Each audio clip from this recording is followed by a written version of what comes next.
Well, for some reason, we're having a repeat. Hello, everybody. We're having system problems today, but welcome to Wednesday. And no matter what, we keep going because the whole idea for us is to continue on. And we're showing you, no matter what, you just keep on going because you know what? Because we can. Because we can. Glenda, there's 6 planets in retrograde right now. 6. That's like unheard of. So as you know, Mercury is in charge of communications and things like this. So no real surprise. But when you have 6 in retrograde, it's their world. We're living in it. So, but here we are. Yes, and we're telling you that today there's like everything happens for reasons. And, I believe for one, and always the type of person that just sort of, life taught me, let's put it that way. It's not that I've always been this way. Life taught me now to just go with the flow. And so when things happen, like I always say, when shit hits the fan, you work around it. And today we've had a little bit of shit that hit the fan. And our special guest today, Raquel, is not going to be joining us, it just seems, because she can't seem to get on. So the retrogrades are stopping us, but don't worry, we will be bringing her back because, she's an incredible woman and she has so many treasures of knowledgeable treasures to share with us. And this is a very important subject.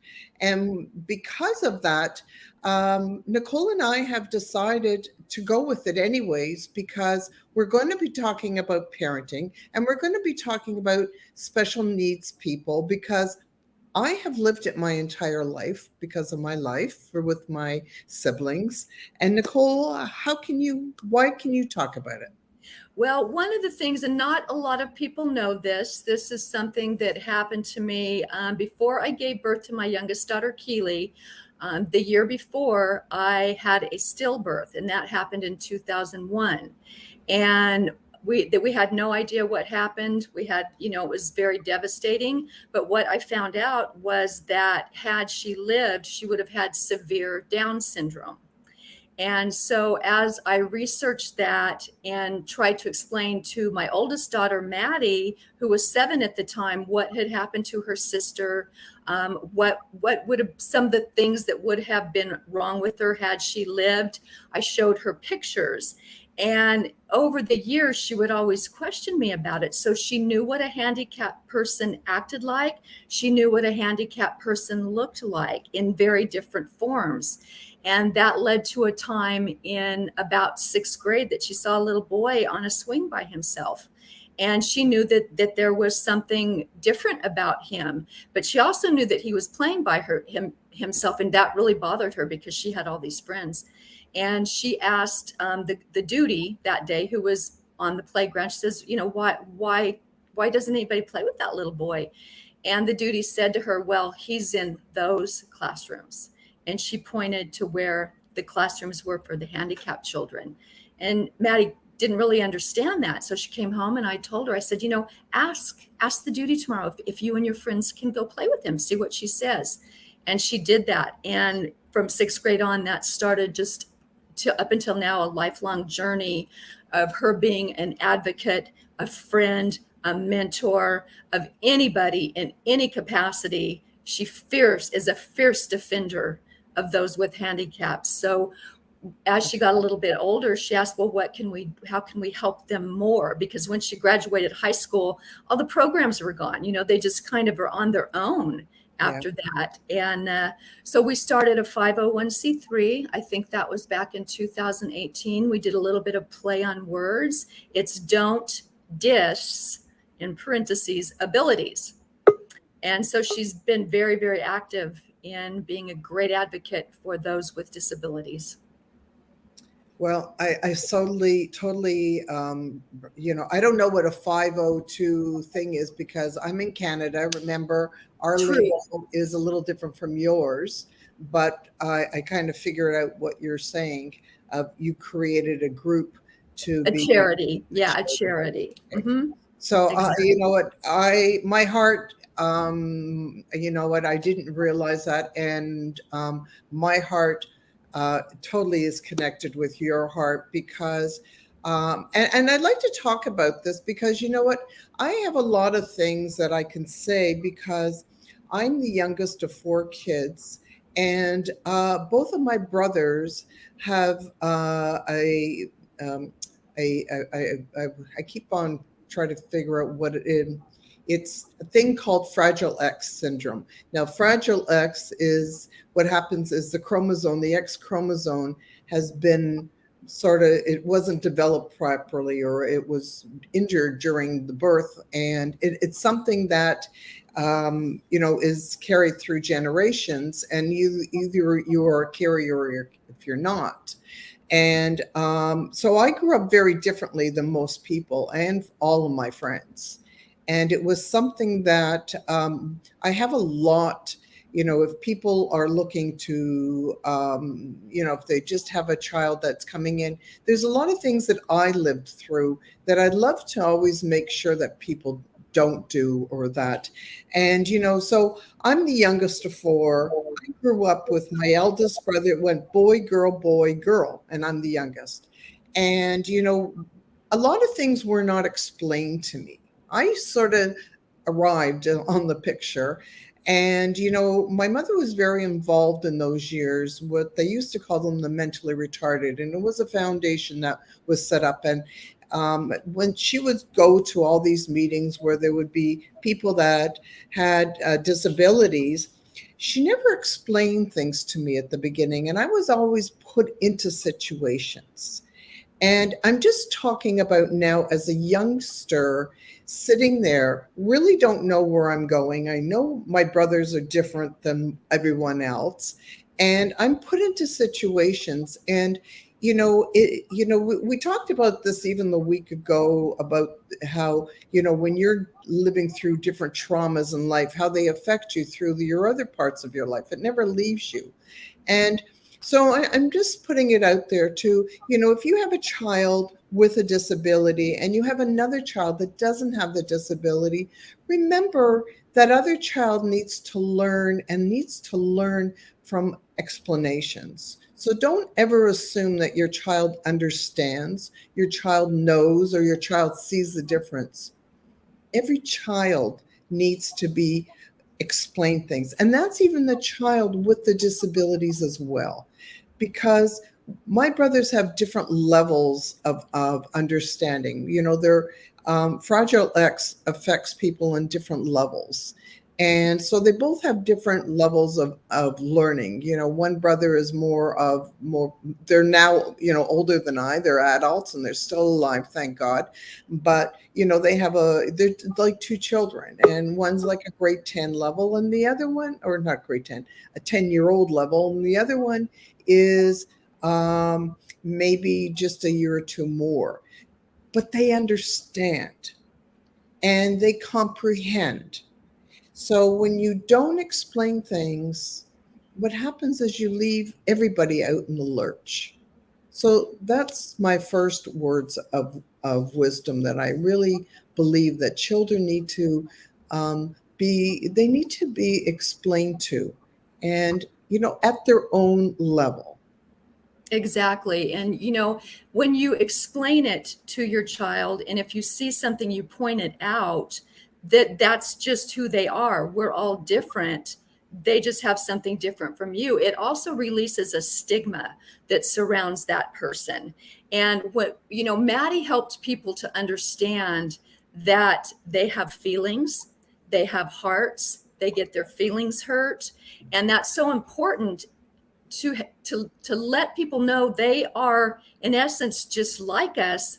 Their body might be different, their brain might be a little slower, or they might see things differently or communicate differently, but they are in fact still in that body. And they, you know, a lot of times I would see people yell at them or talk very loud, and, you know, Maddie would say, well, they're not deaf, they understand, you just talk to them normally. Yeah. And so it's been a very interesting progression to watch just from the time she started when she was young, what I see now.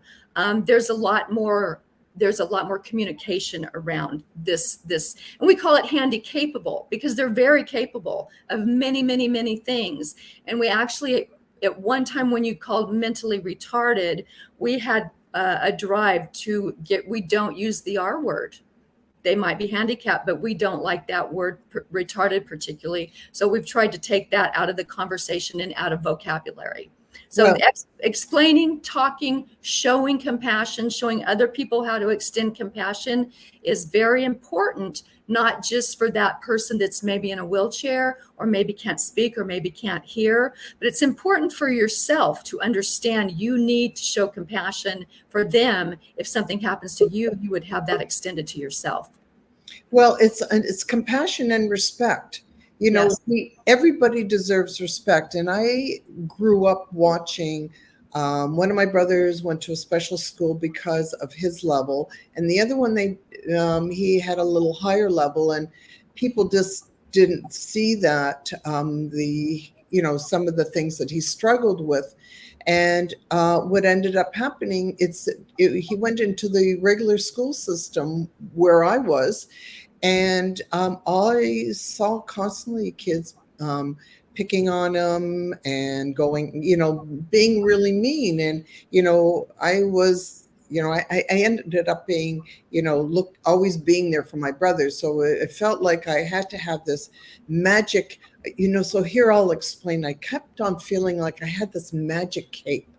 I was very visual in my own world, and just to let you know, when there's handicaps, let me tell you something. We all have handicaps. So if you're thinking to yourself, you see somebody and you look at yourself, like many years ago, it's a different world now than it was when we would go to a restaurant, people would look at us, our family, like we were ogres, and it was just pretty sad what went on. And it was, people don't understand is, we're all special in our own ways. They have proven that autism, especially there's a lot of kids there with autism that are at the higher spec of autism, and Mm-hmm. they can do like incredible, they're geniuses. And that's the whole thing. We all have something that we are, that affects us. Like, maybe there's people that aren't great at doing computers, and they're really, that is it's something what we all have an area in our life that we have trouble doing, or something like that. And Absolutely. And it's so funny that you bring that up, Glenda, because I was just thinking of a story that one of her favorites that she ever worked with, his name was Drew. He went to her high school. She was struggling in math. And I said, you know what, you got to get a tutor. You got to get a tutor. So she comes home one day and she goes, well, Drew offered to do it for free. I said, well, that's very nice. I said, who's Drew? She goes, you know, Drew, he had Down syndrome. He was a genius in math. Drew tutored her sophomore year in high school. And so we can't put these terms on these people, of retarded or slow or whatever what you see is not always what you get. And that's why, I've had many conversations with people. Well, how do you deal with that? They're human. They have feelings. I talk to them like I would talk to you or someone else. They might answer a little differently, have to think about it a little longer, but they each have their little niche. And in certain areas, just like you or I, they're brilliant. They're absolutely brilliant. So don't put them collectively in this group of oh, well, they can't do this or they can't do that. They're handicapped. And I know many years ago there was when you gave birth to a child like that, well, you've got to put them away. No, absolutely not. Those people deserve respect, and they are some of the kindest and most special people. And it's very interesting, with bigger hearts than you and I put together. so now, that was one of the things about institutions. And my mother was extremely, when it came to that, dead set against that. And that was one of the things we always had a little tiff about between her and I because, you know, it was funny. I had a lot of visions when I was younger about things and they all came to pass, but I don't know why I have these visions. They just came in. But, anyways, my parents are no longer here, and my brothers were, my mother was the sole caregiver at that time, and they lived their own lives and did things. And when my mom passed, the one thing that, you know, people with special needs, and we call them more people with special needs because, you know, they have a little bit more. And that's actually not a terrible way. But, you know, what I had found programs for one of my brothers, and he actually worked for quite a number of years at a job and did very well. And, you know, and my other brother went to a program which helped him to be able to do different things, and they had little jobs that they could do. But the one thing that I always had afterwards was, you know, nowadays I am a first of all, I'm a huge advocate for people with that, with like for especially what my brothers have, Fragile X syndrome, because it's a lot more common than we knew that it was. And most importantly is, you know, later on, my mother really felt that they needed to be with her. And later on, when I had to start making decisions because they couldn't live on their own, there were a number of things that always worried me. I started to look into group homes, and I was very fortunate. And that's another whole thing of how incredible it was, like a miracle that came about, that they moved into a group home. And I found a fabulous group home. And what it did for them is it taught them to be more empowered in their own life. And that's what I love about them. They were taught to do laundry. They were taught to, you know, clean their own place. And yes, there's people around, so they're not alone and they're helping them, but they're living a much fuller life. And, you know, though my mother thought she was doing her own, and she did in her own way, she, you know, she felt it was the right thing, but it really wasn't, because what ended up happening to them is when they moved into this, life shifted for them in a better way. And they were be able to start having things that they never had in their lives. And that was forming a lot of more independence. And That's beautiful. Yes, right, yes. And that's what I'm finding. They do want their independence yeah. because they can do it if you let them. And if you teach them, it's like us. How do we know how to do things? We were taught some ways. You know, I think of the things even from starting when we started this new thing that we're doing here, our Let's Get Real program. You know, at the beginning, you know, of starting to go onto this platform and learning how to work it and all that. These are all things we learn. And Absolutely. And, just going back to when you're a child, you have to learn to walk. You have to learn to talk. You have to learn to feed yourself. You have to learn to tie your shoes. There's not a point in history with anyone ever that they have not had to learn something. And we all have a different learning curve, too. I'm very, very bad in math. I did real estate and I did lending, but I had little programs that I knew to punch in that would give me the answer. If I had to sit down and write it out, oh no, I would have been a flop. But there's ways that things can be done, and just because it's not in your time frame of how quick it should be or how perfect it should be, the people with handicaps, they are who they are. And I just sit here and I finally learned to accept myself. They learn to accept who they are. So if they can accept themselves, why can't you? If they're a little slower, be patient.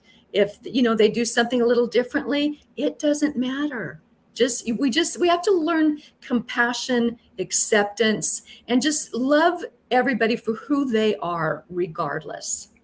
so, an important thing you said, and I saw it while I was growing up. And again, you know, I'm a mother now, and I've been through, you know, two kids, and thank God my kids were, you know, the word normal, as I put it in quotations, because I don't know what normal is, if I'm being really real, right? It's different for everyone. My normal is not your normal, and it's okay. Right. And you know what? We're all different levels of intelligence. But I would see how, and I'm putting it out there. Um, you know, I'm putting it out there, and we're hoping now that Raquel might be able to join us on this thing. We'll see if she pops in, then we will just continue on as we do usually do. But as watching as a parent, and I'm speaking to mothers and fathers now at the moment, whoever's watching it, I know sometimes it's really, and it happens whether you have children with special needs or not, but we lose our tempers. Now, there's two things I want to talk about when you lose your temper. Number one, you're human. So it does happen that you don't have the patience for your child that you want, and some things don't always work. And we sometimes lose it, and we explode, we yell, we scream, whatever. When that time comes, I want you to stop and take a breath, because unless you can stop that cycle that's happening, and if you keep on going by your conversation, by your words and all the rest, it will escalate. So if you're losing your temper with your child, stop, take a breath, apologize, no matter who that is that you've lost your temper, and start all over again. Remember, when our children also learning, no matter who they are, what they are, learn that we apologize. We're showing them that we make mistakes too. You come into another level with your child when you show them that you're human. That I'm sorry, mommy or daddy lost their temper. It's wrong. And I'm sorry. And then step back and redo what you're looking at. The other thing is if we can't do that at that time, then put yourself, how we used to always put the kids in the corner to have a break time, or what did we used to call it? Time Time out. Yeah. Time out. Give yourself time out. It's something that we think that because we're the parent, we're not supposed to be all of the other things. But I'm going to tell you something. It happens to everybody. Your child might be having temper tantrums. I dealt with temper tantrums with my child. Maybe you have temper tantrums. It happens. Take a time out. Stop. Step back again before you move forward. It's just like sometimes when we respond to things, we think that we're in a conversation and we have to respond immediately. We don't need to respond immediately. We can take a moment to think about it. If your child is asking a question, think about it. If you don't really know the answer, tell them you're going to find out about it. It's okay. You don't need to have all the answers. Your children will learn by what you are teaching them. They are little sponges. They just absorb everything. And I've been in situations where I see things that are so harmful to those little kids. And it really, really bothers me, because can you imagine being 3 or 4? Now, we have a vocabulary of I don't know how many words, but when you're 3 or 4 and you're just learning, regardless, you can't explain yourself the way we can. And I've watched people be so hard on little kids, or tell them to be quiet, or tap their mouths if they say something. And whether you realize it or not, you call it being respectful. Well, respect is earned for the parent also. So when you do those things, all you're doing is you're embedding in their subconscious not to use their voice. Or maybe the next time they see a little kid that they don't like talking, they're going to tap them on the mouth, and they're going to get in trouble, and they're not going to know why. So we have to be very cautious with everybody with our words, but particularly little children. So I'm glad you brought that up, because I've watched some really bad situations and with handicapped kids. Well, what are you saying? What are you trying to say? Spit it out. Well, they can't. They literally can't. And I've seen such frustration with teachers, with fellow students, or with parents, because I dealt a lot with the parents while Maddie, kind of had the kids, the students, and parents would be so frustrated.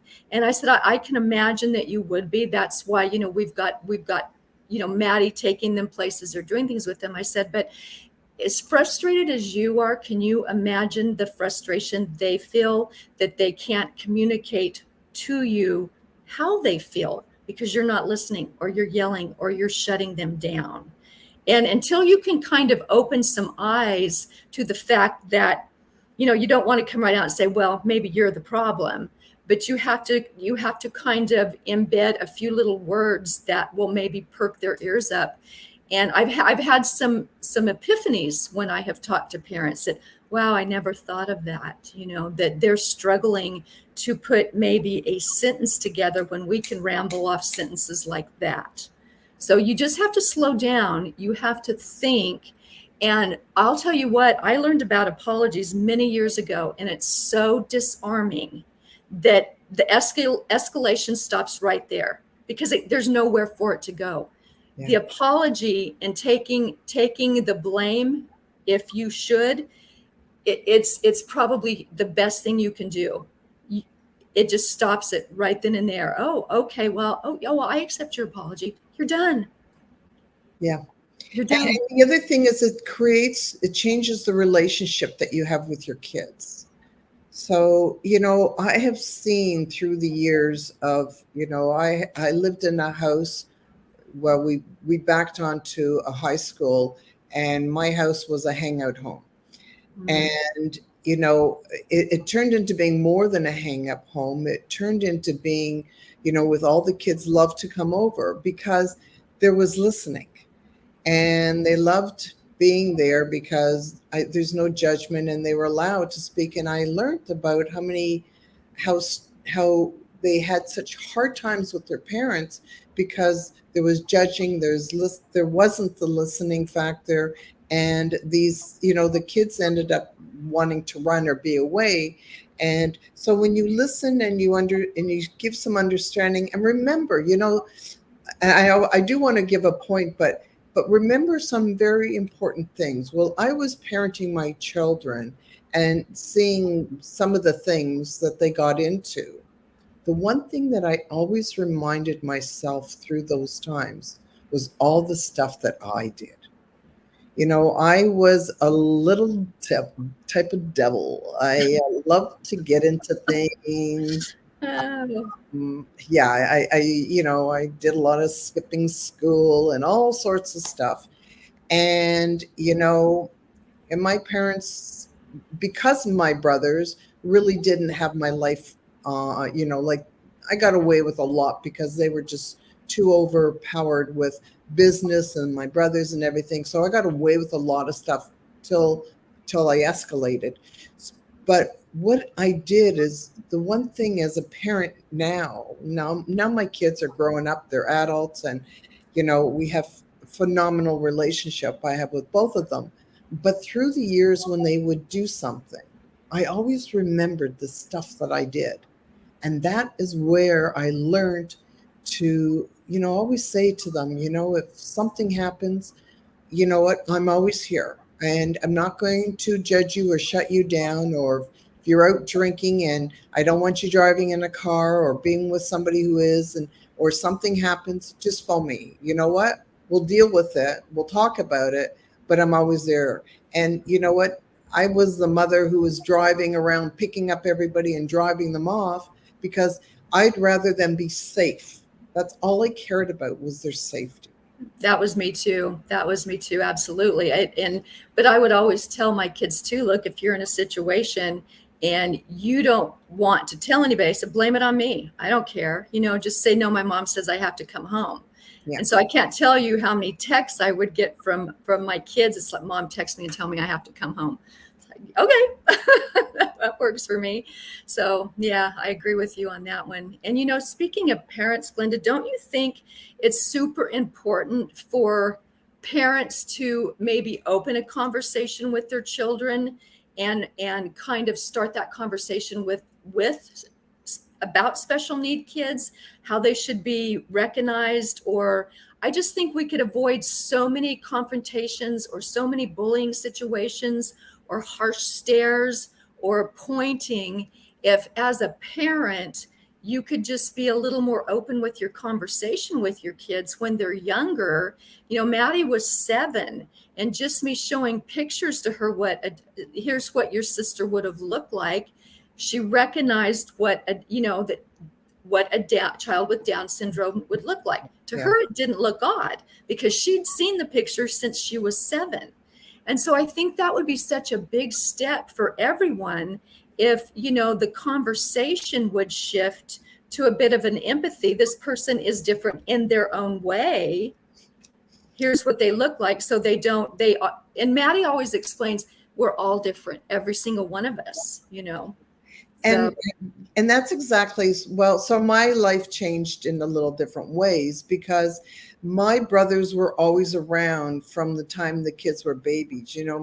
My eldest brother Michael, he's just a very loving, kind-hearted soul. Like, Mike's got the biggest smile when he's happy, and most of the time he is quite happy. And I do want to come on to some other points in a moment, but from the time the kids were even babies, I would allow my brothers to hold them, and sort of hold my arms around there to show them how to hold a baby properly. I didn't say things like, no, you can't touch the baby, or I don't want you. They were there because they were the uncles, and they learned how to play with the babies and were around. So my kids grew up with it as if they were the family. They were their uncles. And so, but we would talk about it when my brothers weren't around, and we would talk about, how special. You see, I didn't call it being different. I always called my brothers of being special, because my brothers actually taught me more about life than they're my biggest mentors, teachers in my life. They taught me more about life than anything else. So I always, refer to the kids about how special Uncle Michael or Stephen, or, how they did things in a different way. And they were brought up looking at life very differently because, family dinners, they were always at the table. But the things that I want to explain to people, and I want you to realize that, we all talk in different ways. So when, there was some problems going around with my brother, people with special needs have more of a difficult time with changes. So sometimes when something is going to be happening in their lives, you need to sort of try to help them prepare for changes.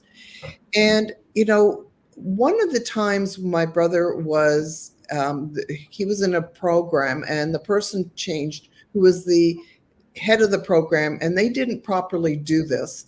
And it's crazy because, I don't know these things. I'm not a professional, but I in some ways I am, because I grew up in it.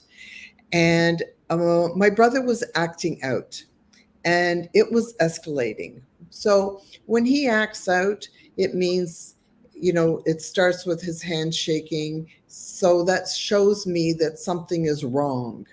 And then he starts to tear, and then it can escalate. But what people don't understand is when people act out, and it's sometimes even with your own children, whether they have any things or not, is sometimes if you can express yourself with words, you act out with something, sometimes with your hands. Sometimes people act out by hitting or tearing. It's not, instead of yelling at people to do, that you can't do this, you have to stop for a second and wondering, what is it they're trying to say?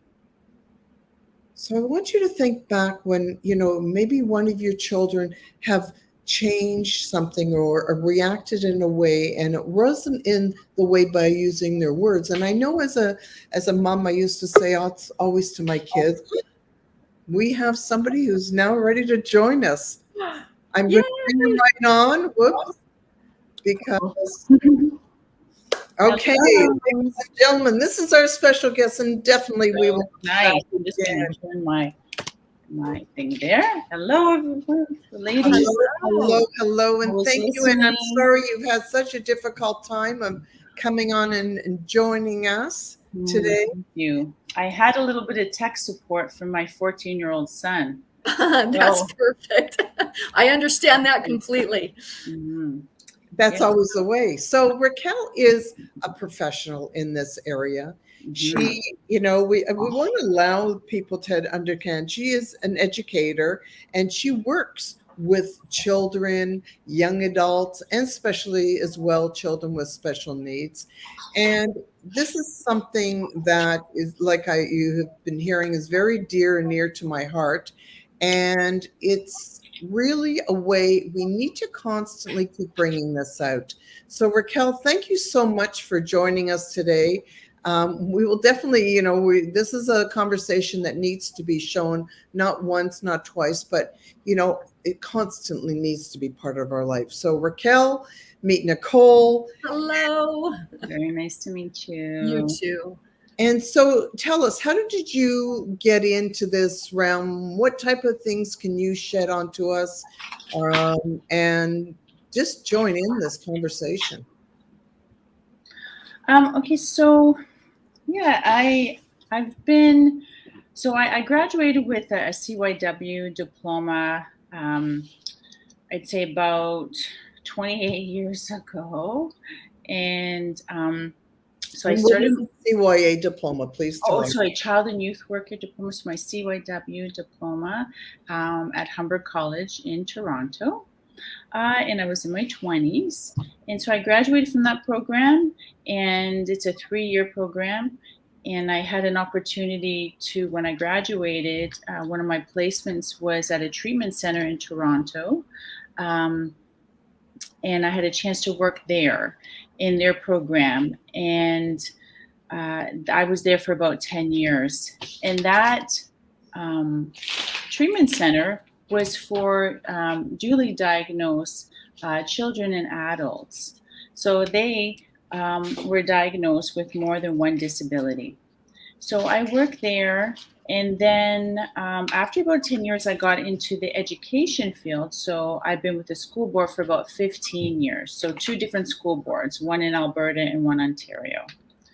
So that's a little bit of background. And then I also have been pursuing my degree in child and youth as well. So you're in the school board now, and you're working with children of all different levels, I'm presuming. Yes, I'm working with children. I'm also working with teenagers as well, too, youth in a high school. So I'm doing both. So, and I know, younger children are one story, but, dealing with teenagers, and I understand also what happens a lot of times with children that have other, disabilities or shortfalls or whatever title we want to put it. That's where at this point, they have a lot of, they want more for themselves. And there's a lot of times when they get very stressed and they don't cope well. Mm-hmm. So let's talk about coping mechanisms that parents can teach children, if they're watching this, can learn that they can help themselves in different ways. So what comes to mind first is self-regulation. So recognizing where they're at, how are they feeling? I'm a true believer that everyone is an individual, and understanding themselves can take you need a little bit of support with that, understanding who they are. So once they understand who they are and what their needs are, then it's a matter of supporting them as a whole person. So boundaries is a huge thing. That's where it starts, and then it's about their needs. So where it is that they're maybe having some struggles, where can we support them? And that's where it becomes very individual in that sense. So those are the two main things. There's other things too. Is if you have a good rapport with them and in a relationship with them, that helps too. Preventative is important too. So where are their support systems too are huge. I find those are some of the things that I found, but that's a And good support start. systems on both sides. So like parents also need support systems because, yeah, and education through all of this as well. Absolutely. I definitely have worked with families too where they're needing that opportunity to understand if their child or youth has been maybe newly diagnosed as well too, or they've been in the school system for a while and they haven't been diagnosed yet, then they maybe not have had the funding or opportunity to get the additional treatment or support that they've needed. So you can imagine up to that point the struggles, the stress, the anxiety that they've had to go through, and exhaustion too, like Yeah. all the emotional as well too. So definitely. And that's what happens when the emotions get, and sometimes I was just saying about when they become frustrated, and sometimes the frustrations lead to outbursts or certain behaviors that happen. These are the type of things that are, it's not abnormal, correct? No, because that's the big part, the emotional component. So that's a piled on top.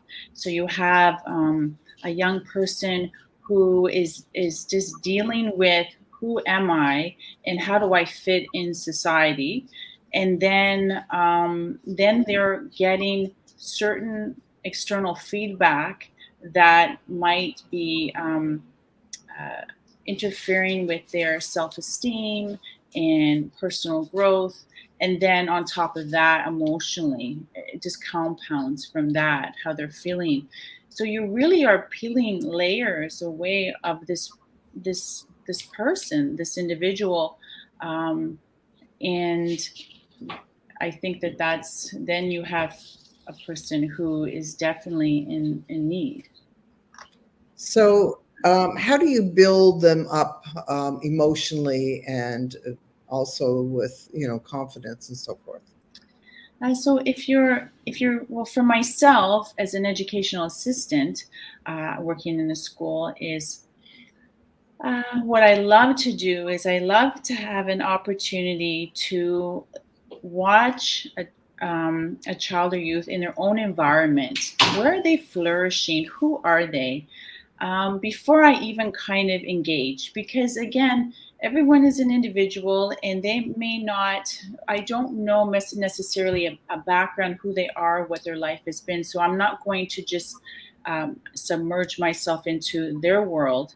Is I'm going to let them kind of be themselves and just kind of observe. I take a long time kind of observing and taking a very gentle approach with them and just getting to know them. What do they like? Now they do have they might have a file and they might have a diagnosis as well too, and it's important to know these things too. um, but just building that rapport with them. Who are they? Smiling, hello, like just being a friendly, kind person. So you're role modeling for them that positive person um, towards them, around them. And it starts from there. And you get enough positive people, like it's really the dynamics around you is really, really what you're creating, this warm environment. And that's where it starts, a safe, warm environment. Then they can be themselves. And whatever behaviors come up too, as well, that's where having some education and experience working with some of those needs, and understanding the triggers as well too. Then it's a matter of having a nice plan for them about how to support them. That's really interesting, Raquel. I am wondering, for someone that's nonverbal, how do you create that, or how best to integrate yourself if you're working with them? how do you communicate with someone that's nonverbal, or teach them to communicate with you? Okay. So always the rapport as well too. If they're feeling comfortable with you, and I think visual aids are very helpful too. Specific visual aids, and maybe so. I always feel that whatever is working is working. We build from that. So wherever they've come from, or whatever's worked at home as well too, whatever you've maybe communicated with the families as well too. This is what works. This is what makes them uncomfortable, and then it's a matter of they're trying to express their needs, their wants. Mm-hmm. How, and that's where the frustration comes in, is the lack of the breakdown in the communication. So it could be the basic things. I'm uncomfortable. I'm hot. I'm hungry. I'm sad. And then once you determine, when they're able to feel comfortable, whether it's on visual aid board, that what's going on, the basic needs, then you build from that. I find that helps, especially when it's in the elementary level as well too. Mm-hmm. And it still goes in high school as well too. They're just bigger people. Yeah, exactly. I've seen some situations where they're older, or even adults, that my daughter's been working with, and I just was curious how to best integrate that relationship when you see the frustration come out when they can't quite verbalize what they want, or just point to what they want. So, well, routine is nice, and I always, like I said, feel like it's very simple. And usually it's the basic needs. Again, I'm hot, I'm hungry, I'm tired, I'm overwhelmed. Those are the basic things. And once that's where the self-regulation comes. I know in elementary school, it's kind of like the green zone, the yellow zone, the red zone. Where are you at right now? And the self-esteem comes when that anxiety is lowered and they're able to express. Then their needs are getting met. And then, because it's in an education system, then we want to work on the life skills and kind of build from that. Then social relationships as well too, and they're definitely going to have beautiful relationships with friends within their class as well too. Then you just start seeing the beauty. Then it's just that you just have the foundation going there. And a lot of students, if they can't verbalize how they're feeling inside, because sometimes it could be a tag. It could be just a tag scratching at their leg, and you're going through 100 steps, figuring out what's going on, and you realize the tag is just making them feel super uncomfortable, and they're expressing themselves as like they're upset, and you're thinking it's something else, but it's simply just something very minor. And you're learning along the way as well too. I really truly believe that love and acceptance is important too. Respect and kindness, for the individual, really helps. That's wonderful information. Yeah. Thank you so much. You're welcome. So there's something. I'm sorry. No, there's something during COVID, which actually had started this just before COVID. I mentioned one of my brothers is not as verbal. And really the only one he'll really talk to is me. And it's hard because he lives in a group home. And so we ended up, I ended up buying him an iPad, and we put programs on there. And so through the iPad, he's been learning the different programs, and on one of the programs is things like, I'm sad, I'm happy, I'm tired, I'm this and that. And that way now he's learning to create conversations of it, because he's not as verbal.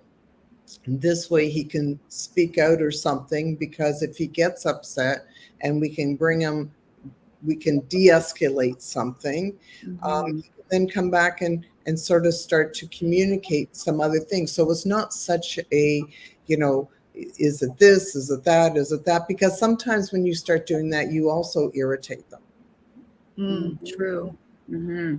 Yeah, those short stories, those life stories, are also a good way of kind of moving along with day to day. So it could be, like you're saying, is some what I have helped to create is when you first come in the classroom, what do you do next? And then if it's something that where maybe it's a break time, nutrition break time, is what are the steps involved with that? And they're like short stories about visually what do you do, and then especially if the individual is nonverbal, then they can see what comes next in the sequence, and it's very more simplistic for them, and then they're able to do things. So yeah, those are great.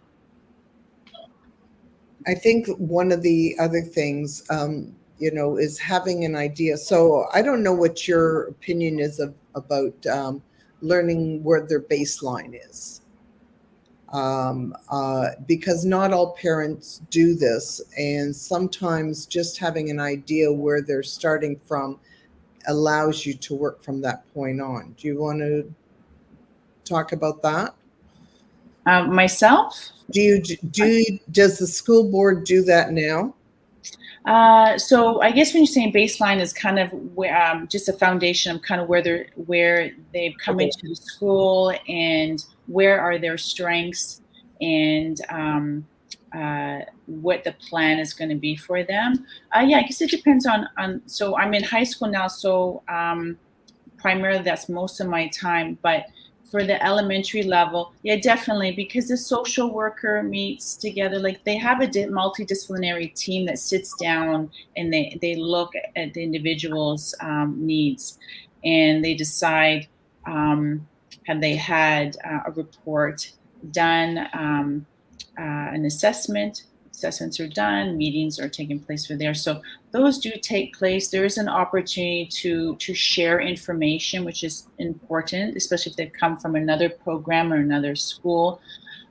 There's usually a plan of care, an IEP, like these certain documents that are carried out.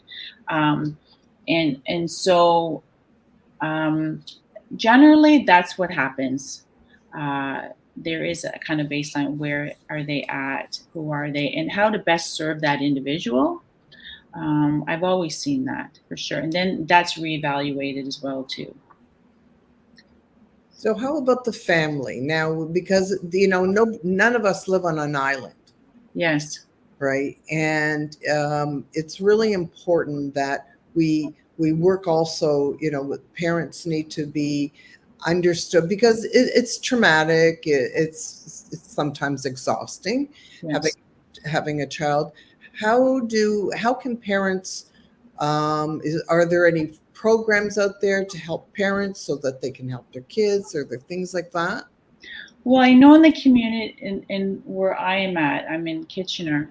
I know there's respite programs that usually the social worker in the school, or maybe generally the social worker in the school, it could be the child youth worker as well too, is they will have access to outreach for the families as well too. So depending on, I would recommend for any to reach out to their local community and find out what is available. If there's a cost involved too, what are some free funding, and attend either some workshops and that. So there is a lot out there.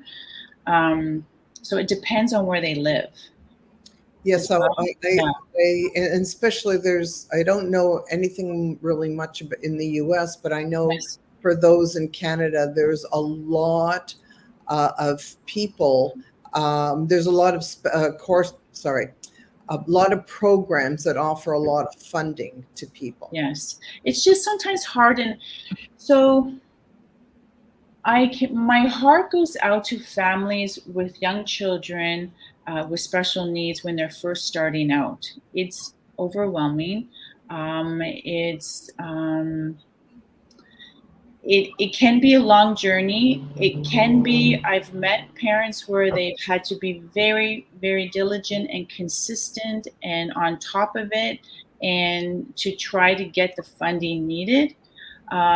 Sometimes it's not always easy. It's not necessarily a book and here's all the numbers. It's sometimes you're going through hoops. Sometimes I think it could be very discouraging. I'll be honest, from what I've heard from parents. and it's out there, but sometimes you have to work really hard to find it, or really have a good person that you're connected to with the family who can make the referrals as well too, because there's so many families in need as well too, but not to give up.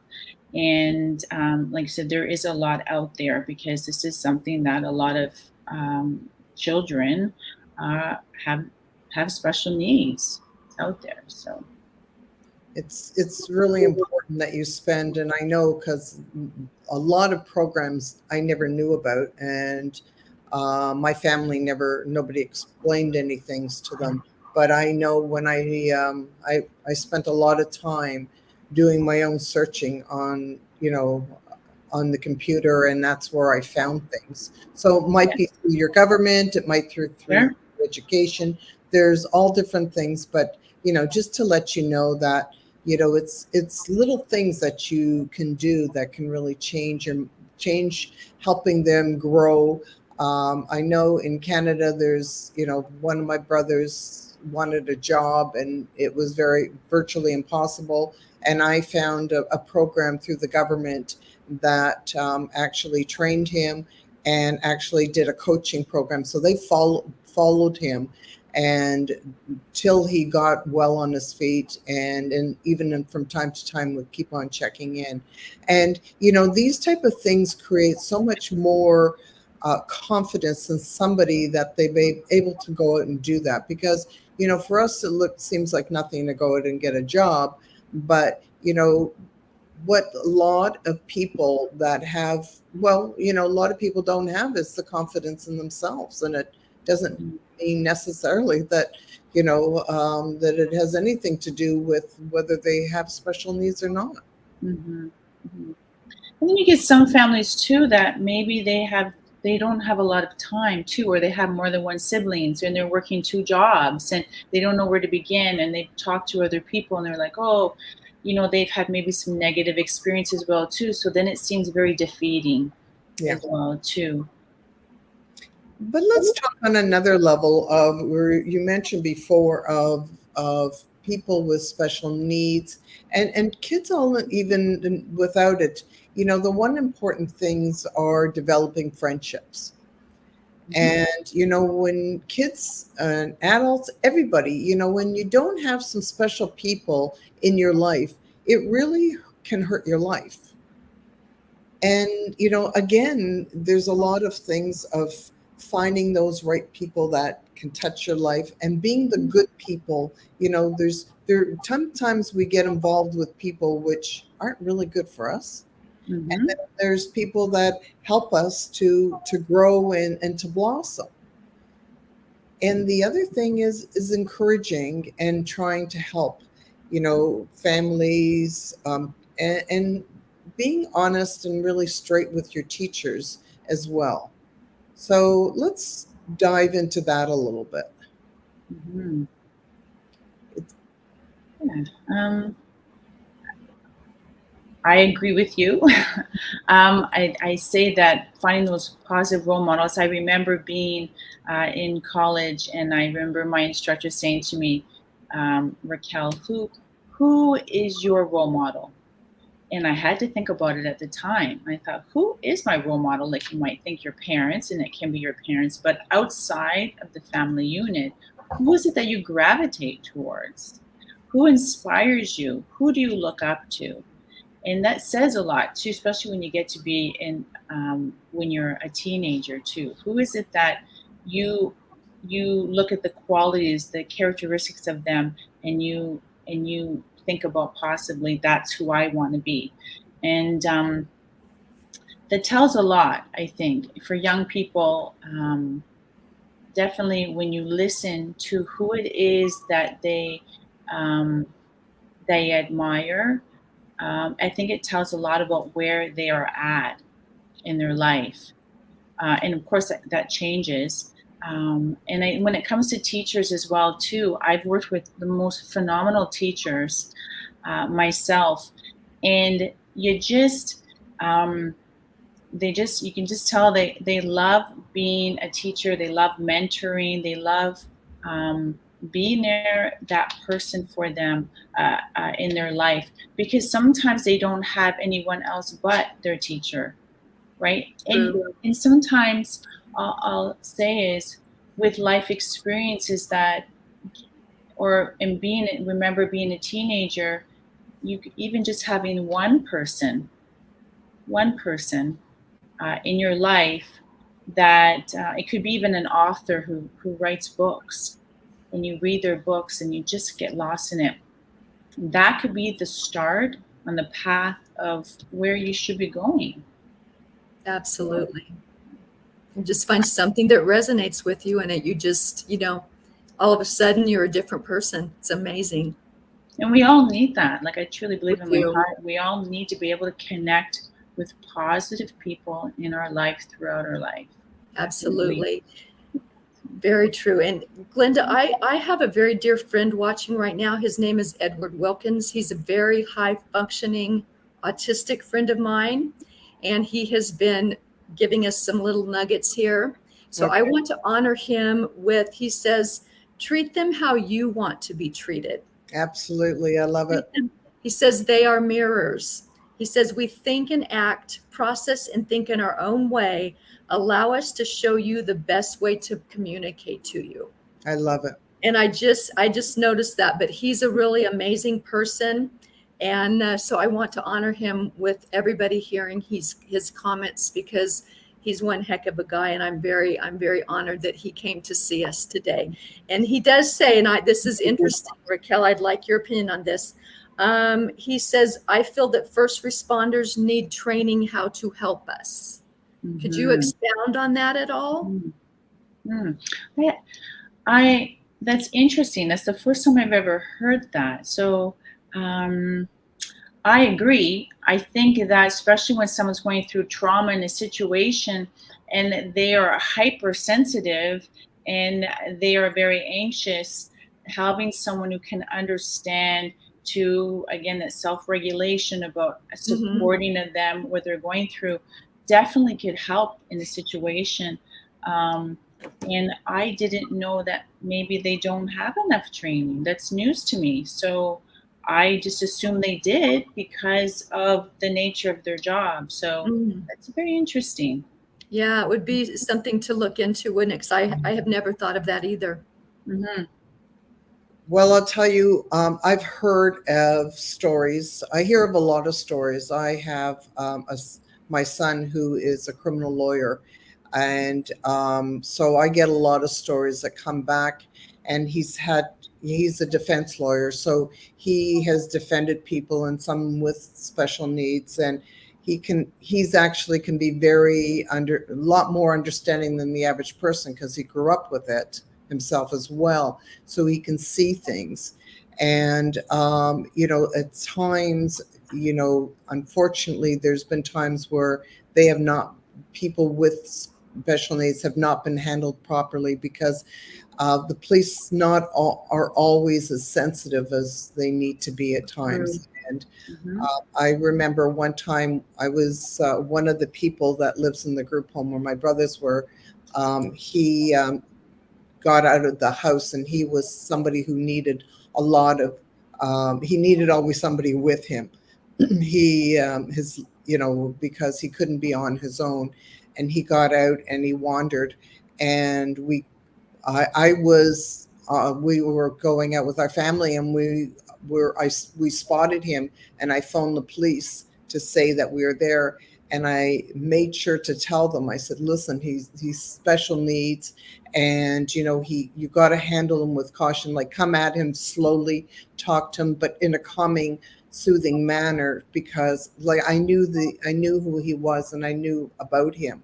But I stay to watch, because we have seen a lot of times where it isn't happening, because you know what they need to understand is you can really spot somebody a lot of times, not always, and you can tell that they have somebody isn't as I don't want to use the word normal, but there's something different. And Right. in that case, you know what? like just what he's saying, if you come at somebody with more of love and understanding, it changes everything. And, if just being able to talk first before you jump is just really so important. Yes. It's interesting because that's Nicole, that you were saying that the individual that put in the chat there that is treat someone like you want to be treated, and that's a perfect example that comes to mind what you just said. If we're in crisis and we're dealing with it, wouldn't we want someone to kind of be supportive and nurturing and understanding for us in that time as well too? That's absolutely an example. And that's, if you think about that, that's so simple. Do we like to be treated rudely or with arrogance or with cruel words? So simple. Just treat how you want to be treated. We'd be a much better society. I agree. And even to ourselves, yes, we beat our own selves up, all the time. Right. So if we learn to stop and have a little bit more love and understanding to ourselves, and nobody has to be perfect, and who is? Yeah. It's no one. Yeah. And a much loving, it changes your world when you can lead with love. 100%. So we talk about being understanding. We talk about having patience for those for everybody. Like we all could have a day where a day isn't great, and all of a sudden you just you anything that touches you, you can flare off of. And if we could only learn that, right, to learn to maybe read a little bit more of people's, sometimes, our bodies can tell us so much of what's going on. And if we can just learn, instead of judging it, to be understanding of it, I think that can be a big takeaway for today.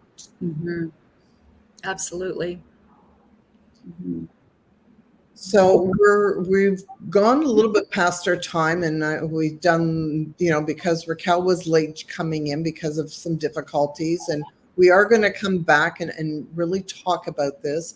But, we, just remember, and I'm going to ask you both for some key takeaway that you can tell our people. I just want for myself to remember that our kids are our future in our lives. And, if we can learn to treat them with love and respect for who they are, that's all it really takes. And when we can give them respect, remember, they will come back with the same things. So stop for a moment and stop judging the kids, and stop allowing, thinking that they're always up to something. You know what? We got to learn to start treasuring what we have, and start to learn to build them up so we can listen more and allow them to talk more, and maybe we talk less. I like that. I think also what comes to mind too, and there's just so much, it's such a lovely topic to talk about the next generation, our future generation. And what I've come to really respect and be open to is, it's okay to make mistakes. Mistakes are good. Doesn't make you a bad person. You're just someone learning and growing. And I think that when we stop trying to be that perfect person, or teaching young people that, that it's okay to be learning and growing through your mistakes, then they're like, oh, good. I don't need to be this person that has to be perfect in the world and put these pressures. I can be myself. So, and even big people can make mistakes still too. It's okay, right? You think, Glenda? I make mistakes all the time. Dude, I am a daily mistake. Yes. Oh. That's huge. And that's a huge takeaway, that, you know what, we're constantly a work in action and work emotion. And you know what, especially even school. You know, I remember I wasn't the greatest student and coming home with maybe a C or a D on a report card, and I was too scared to approach my parents because they would get angry and all the rest of it. And that's really not the whole thing. So, yeah, you know what? Part of life is failing forward and learning from that. Mm-hmm. Nicole, can you shed with us some last words of wisdom? I would like to, because as we're talking about children, if you watch them and listen to them, they're amazed by what we think is just very simple, the simple things in life: a blade of grass, a butterfly, a star. But if you stop and think, how is a star formed? How is a butterfly formed? It's very complicated. They just see the simple beauty of it. And I think if we started looking through eyes of simplicity, joy, and wonder, our children can teach us far more than we ever imagined. So I say, take a deep breath, get your feet dirty, put your hands in the mud, get down on your knees and look at them at eye level, and let them teach you the beauty of simplicity. That is beautiful. I love Thank that. you. Yeah, thank you, Nicole. That's great. Raquel, any last little tidbits that you want to tell people? I think that's about it. I just think that is in a world where we're just trying to fit in, I think that coming back to loving yourself, being yourself, making those mistakes, everything that we've been saying, all those little things, and just remember the beauty of today, right? Which we have today, and try to make the most out of it. And the kindness to one another, such a big theme, is just treating other people like human beings, proper people that have purpose and who have something to add, because everybody has something to add in the world.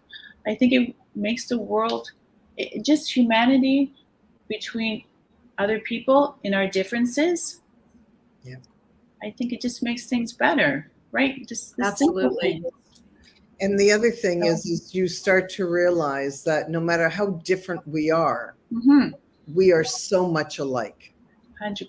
Isn't that perfectly said? Perfectly said. Yeah. And I just want to say one more thing from Edward. Allow us to inspire you and show you what we are amazing at, because we're all amazing at something if we give each other a chance. Yeah. Thank you, Edward. Thank you, Edward, for being here.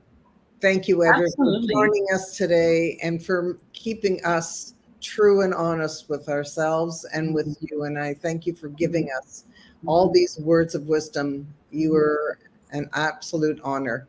I humbly thank you. Absolutely. I appreciate you. Thank you. Thank you.